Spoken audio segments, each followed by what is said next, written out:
Sebetulnya kalau kita tempatkan banyak misionari, kita harus punya suatu departemen misi yang solid dan kuat. Dan waktu kita mulai itu sama sekali belum ada. Itulah sebabnya kami minta Ibu Ruth untuk membantu untuk membangun satu departemen misi di tengah-tengah kami yang kuat dan solid. Karena sebetulnya yang susah itu bukan waktu memulainya, tapi bagaimana memelihara akan semangat api dalam diri para misionari itu ketika mereka di ladang misi. Pengutusan selalu mengharukan dan memberikan akan challenge yang luar biasa. Kenyataan di lapangan berbicara lain. Saya beri contoh begini. Kami waktu merintis di Kalimantan ya, Pak Tri yang masuk ke sana. Keluarganya Pak Tri ini bertahan sampai terakhir kami yang bukan mereka meninggalkan ladang, tapi kami yang tarik. Kemudian akan diproyeksikan ke tempat lain. Nah mereka ini berhasil dalam pengertian mereka di sana, mereka bertahan dengan apa yang ada. Idealnya adalah kita punya departemen misi yang kuat yang bisa support mereka, dan dari waktu ke waktu ada kunjungan dan sebagainya. Tapi kenyataannya kita nggak punya. Hati kita ada, ingin memberkati bangsa-bangsa dan mereka yang terhilang, dan suku-suku yang belum terjangkau. Tapi kemampuan yang sebetulnya diharapkan secara minimal, kita sebetulnya nggak punya. Tapi saya percaya bahwa lebih baik kita bergerak mencoba, walaupun dalam skala kecil, dibandingkan kita menunggu sampai kita mampu. Karena itu tidak pernah terjadi sebetulnya. Dengan kita bergerak, kita akan tahu sebetulnya kondisi medan yang sebenarnya sebagai misionari itu apa. Oleh karena itu kita sembayang, kita ngerti ini merupakan kehendak Tuhan. Jadi teknisnya adalah kita utus Pak Tri.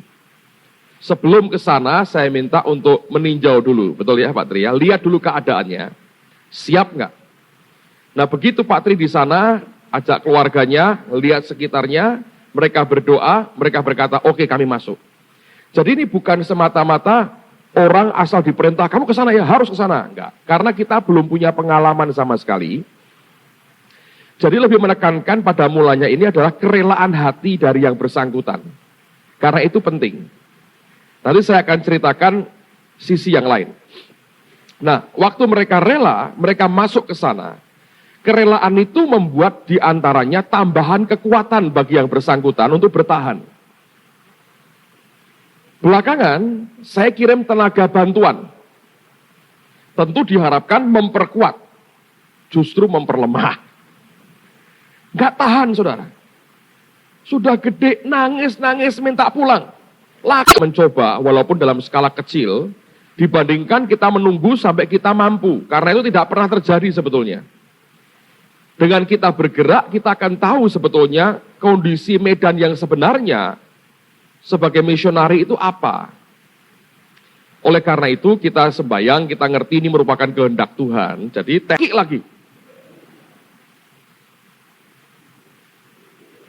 Ya, nangis minta pulang.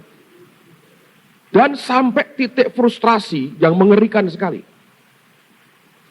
Karena kami, ini terjadi, saya ceritakan apa adanya ya. Karena kalau saya cerita semua sisi baiknya, bohong saudara. Kalau kita bicara, ya saya belajar dari pengalaman saya pribadi. Ketika Anda duduk di bangku SD sampai SMA, Anda belajar sejarah Indonesia. Dari guru, Anda diberi indoktrinasi. Ini loh sejarah kita. Anda hafalkan nama, tahun, perang ini, nama Belanda, nama Inggris, nama Jepang, Anda telan semua. Ulangan harus dapat bagus.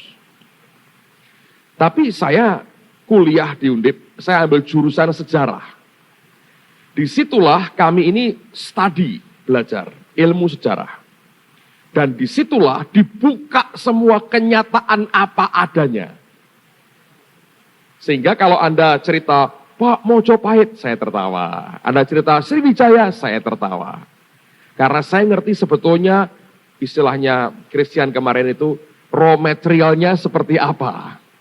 Anda sudah tinggal dapatkan interpretasinya. tentang sejarah kita. Tapi saudara tidak ngerti yang sebenarnya terjadi. Dan di situ Anda tidak bisa melihat hitam dan putih. Semua kabur. Ya, jadi itu misalnya pengalaman saya. Nah di sini hal yang sama. Saya kalau Anda tanya, saya punya kewajiban ceritakan apa adanya. Tanpa tujuan mendiskreditkan satu dua orang. Karena apapun yang terjadi, itu jelas karena tanggung jawab saya juga. Jadi kalau saya ceritakan bagian sisi gagal yang pernah dialami, memang faktanya begitu. Kalau saya ceritakan semua positifnya, kalau Anda masuk dalam pelayanan, melihat fakta yang tidak sama, Anda berkata, wah aku ini memang gombal betul ya, dulu diceritakan hebat-hebat, aku nggak berhasil. Bukan saudara. Realitanya, dalam pertempuran, itu ancamannya mengerikan. Jadi Pak Tri dengan keluarganya masuk ke Kalimantan, ya, di antara suku Dayak Siang, itu pun mereka harus beradaptasi dengan budaya, dengan bahasa yang berbeda. Mereka tahan. Berapa lama ya Pak Tri?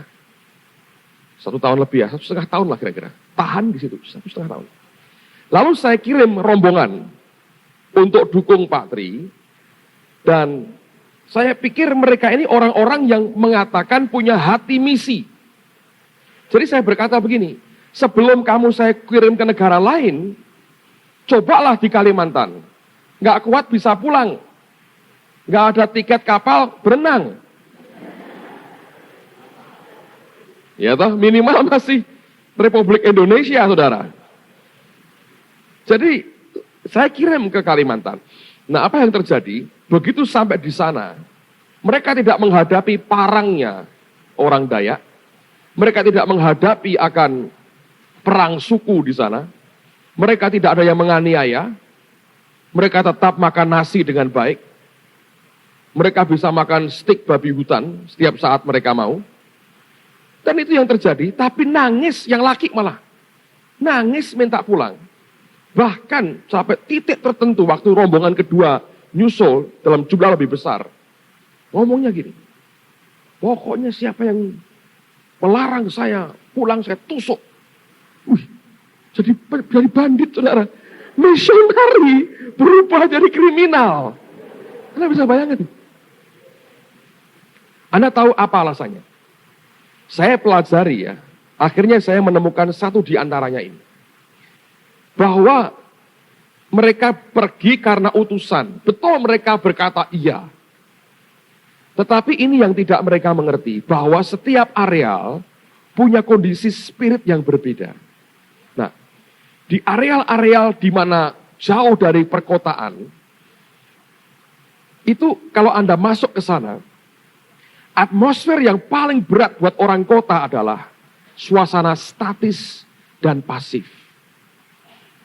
Beku, gak ada apa-apa.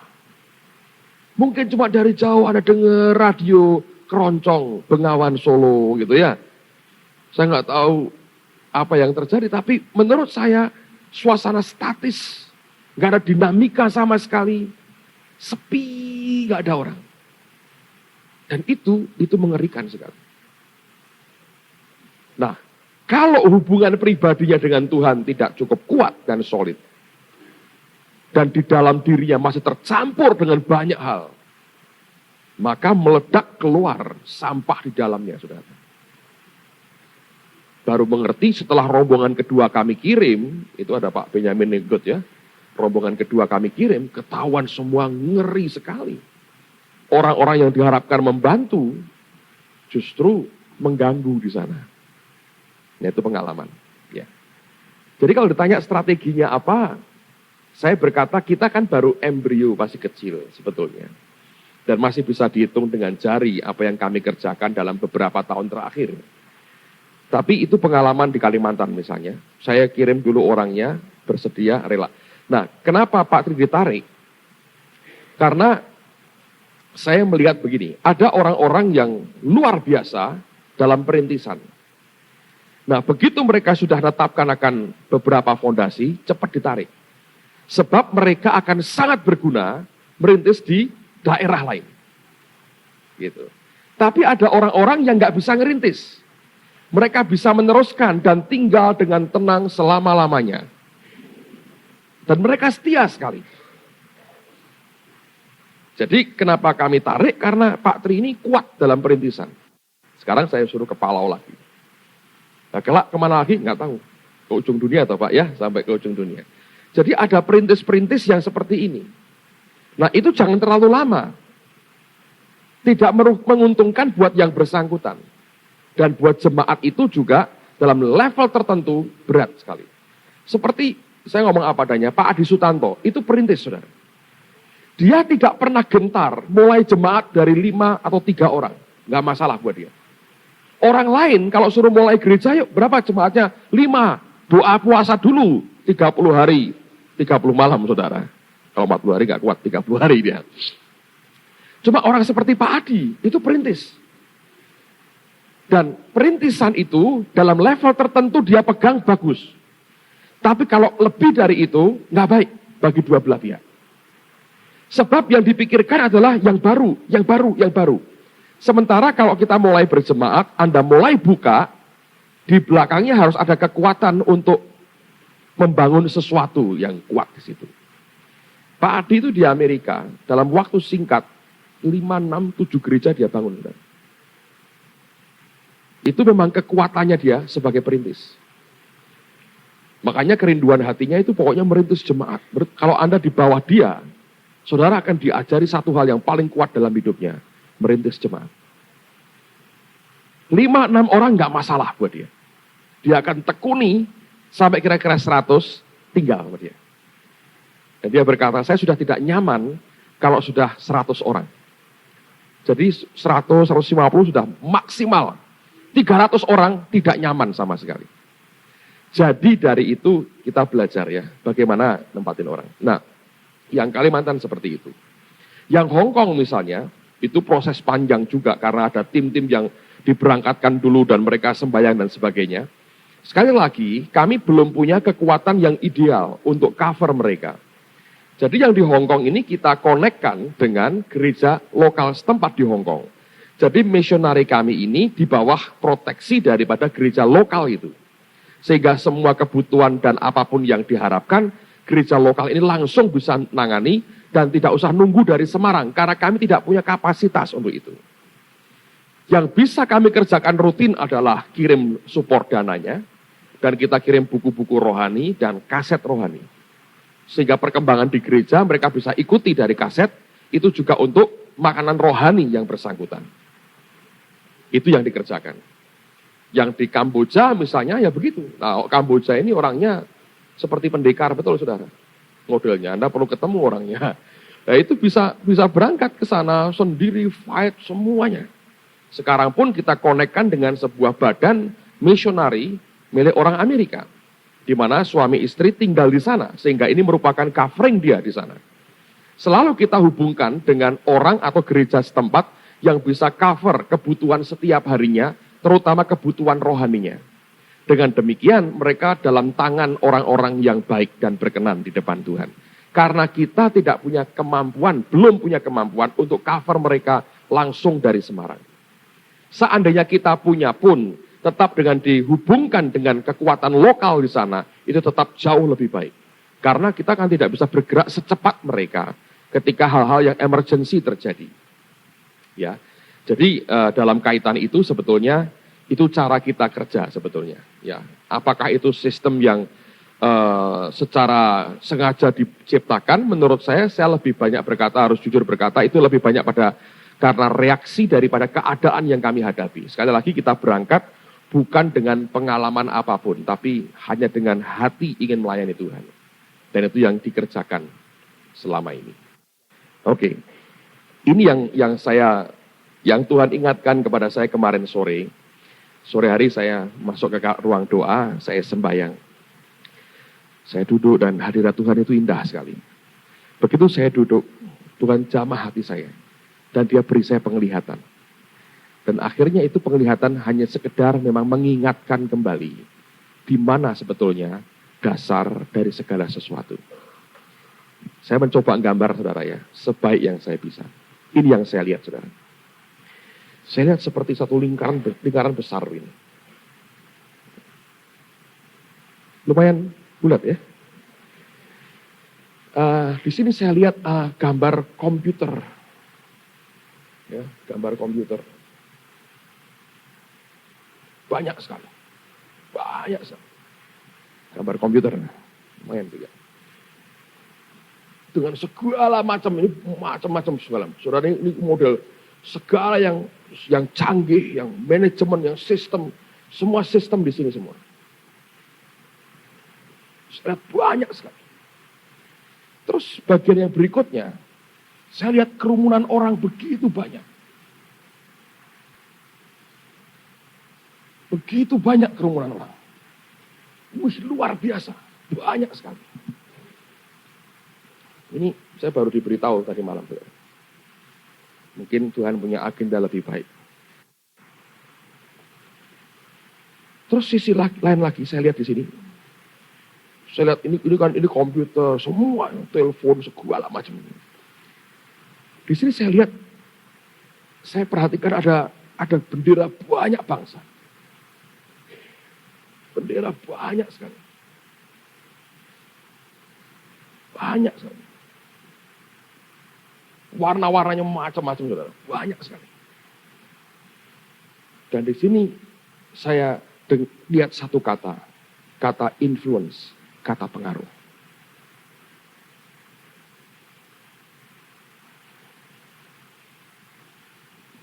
Lalu kemudian Tuhan berkata begini. Lihat semua ini. Lihat. Orang akan lihat kamu dari apa yang kelihatan di sini. Orang akan lihat dari apa yang terjadi di sini. Terus dia berkata, tapi penggeraknya itu di mana?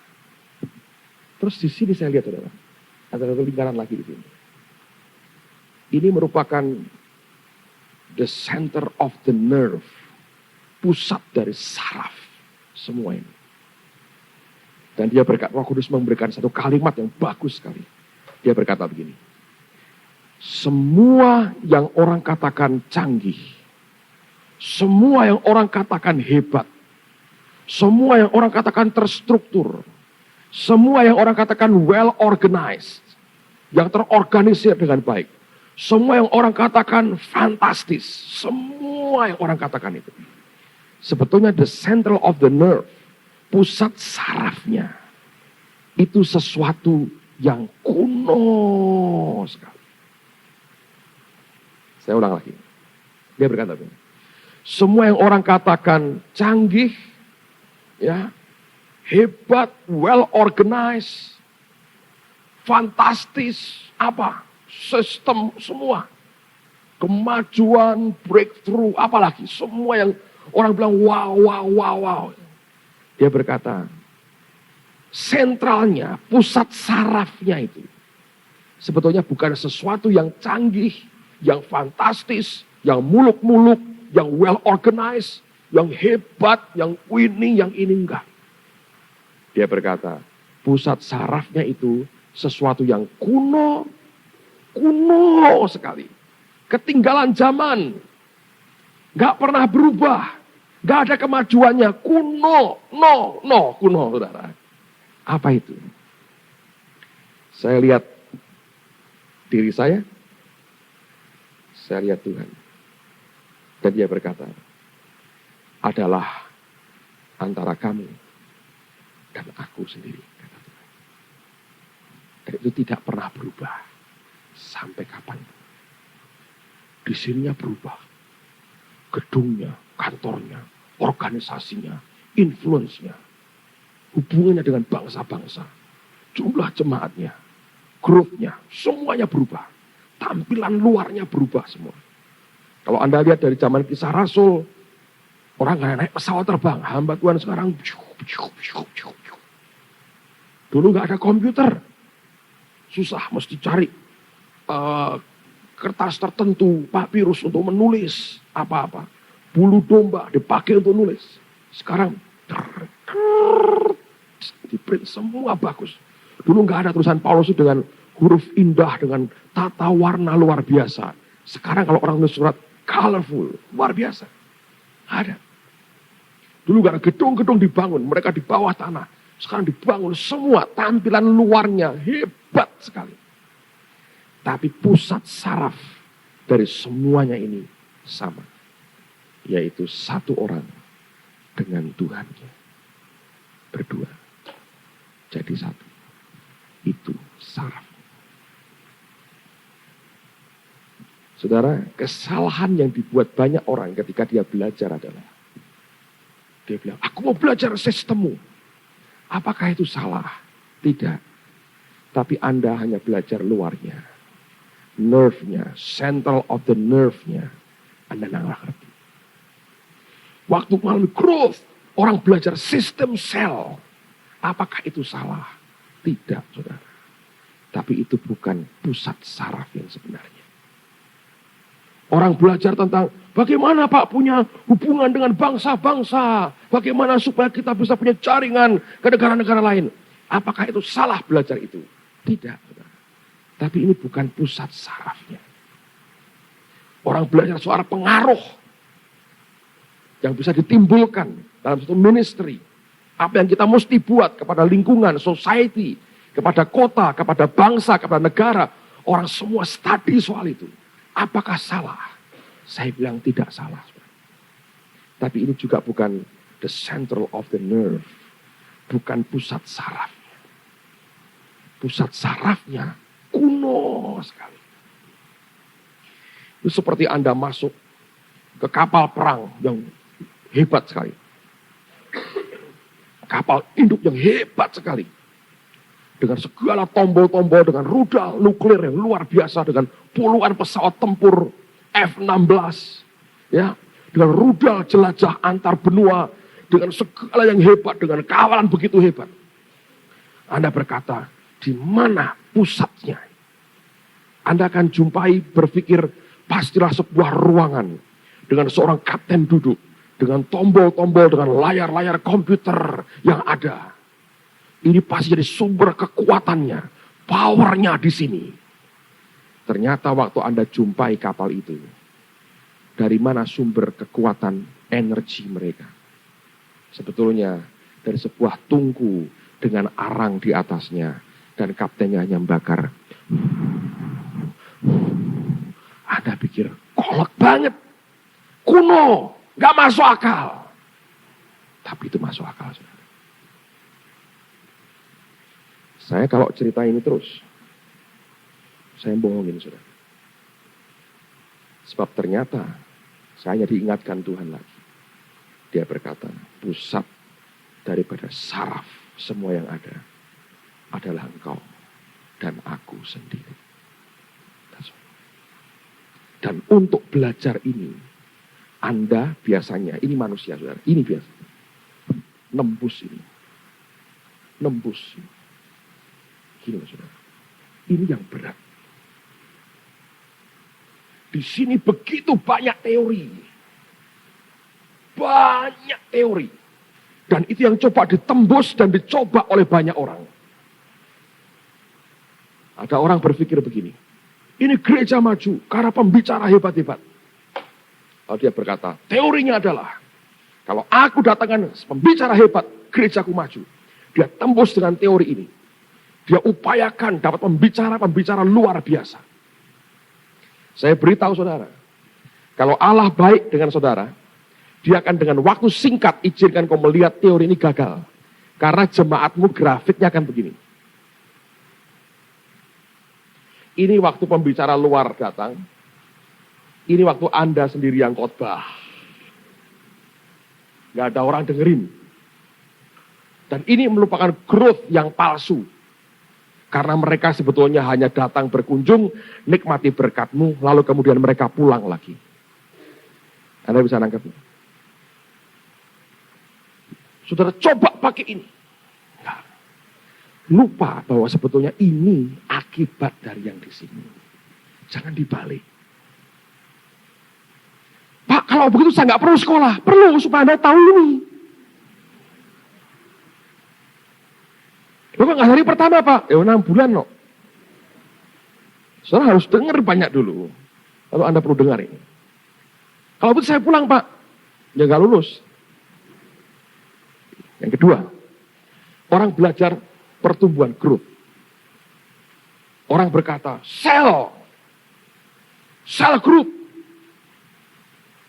Is that so? Anda coba sel. Gak ada hasilnya. Saya ketemu banyak hamba Tuhan. Mereka bilang, gak berhasil, Pak. Tidak seperti yang saya dengar. Penceramah ngomong enak sekali. Yang saya kerjakan gak enak sama sekali. Lain semua. Kita coba teori ini. Coba. Seperti orang nembus. Tapi sebetulnya ini cuma akibat dari ini. Orang berkata, sistemnya, manajemennya, ngatur keuangannya, organisasinya, coba rubah, tembus. Lalu para pendeta, jumlahnya jemaat masih, ini terus terjadi ya. Jemaatnya kira-kira 100, full timernya 15. Mabuk gak saudara? Anda gaji semua full timermu, duit persembahan gak cukup.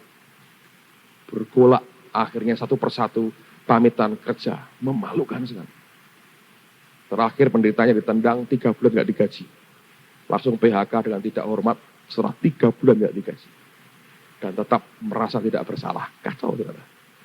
Anda ikuti ininya? Coba Anda ke Singapura. Coba Anda ke tempatnya Kong Hee atau Lawrence Kong. Lihat kantornya, pusing. Ini begini, mulai dari mana sebetulnya? Kabel di mana-mana, saudara. Yang begini ini, Anda tembus lagi dengan segala teorinya. Nah, di sini. Anda bicara soal pengaruh,